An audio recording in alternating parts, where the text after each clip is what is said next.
Don't look now, but there's a new team atop ESPN.com's power rankings, and that team is the Milwaukee Bucks. You see the order: Warriors, Raptors, Nuggets, Thunder round out the top five. Let's take it to the table. Jalen Rose. Our Basketball Power Index tells us that Milwaukee would be favored, at least in their minds, against Golden State in a 7-game series, regardless of which team has home court advantage.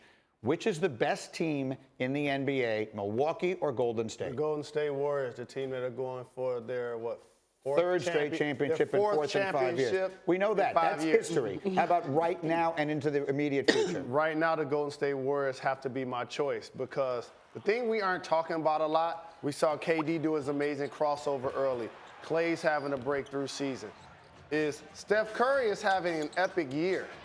He's shooting so efficient from the floor, in particular from three, and leading this basketball team. Multiple games where he's made at least 10 three-pointers. They have multiple guys in the playoffs that I've seen do it. I hope that the Bucks get there with Middleton and Brogdon and Bledsoe and Lopez, and maybe this will be their breakthrough. But I've seen the Golden State Warriors' body of work. I have to say they're the best team in basketball. Yeah, 12-1 in their last 13 games. And like you mentioned, who do you choose to stop? How do you scheme to stop them? We talk about how playoff defense is different, right?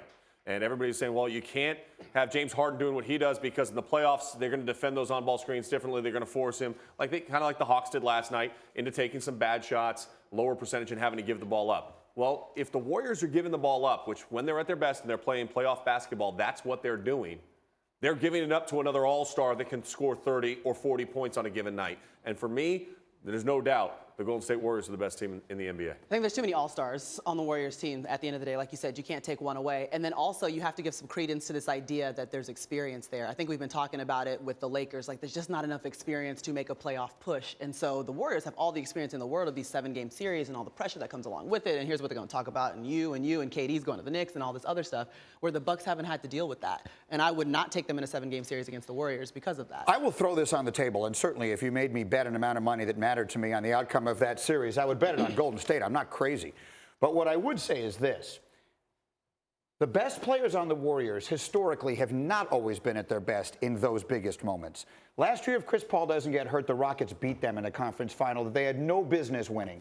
And the truth of the matter is they were just so much more talented than Cleveland in the finals the last couple of years that they were going to overcome them no matter what. LeBron was basically playing by himself out there.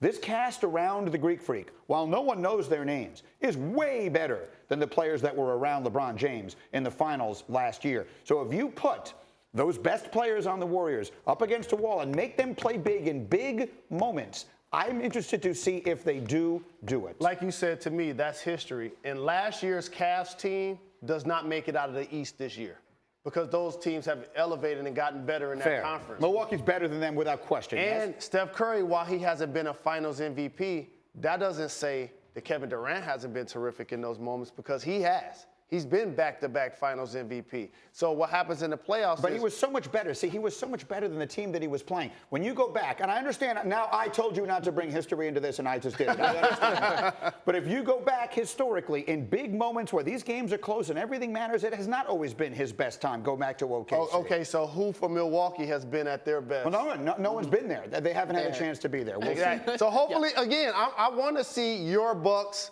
and Giannis, who I feel like has a great chance to be MVP, have a breakthrough year. Sure. Maybe this is going to be it. Before we start comparing them to the Warriors, how about they win the East first? Okay. That's going to be a gauntlet in itself.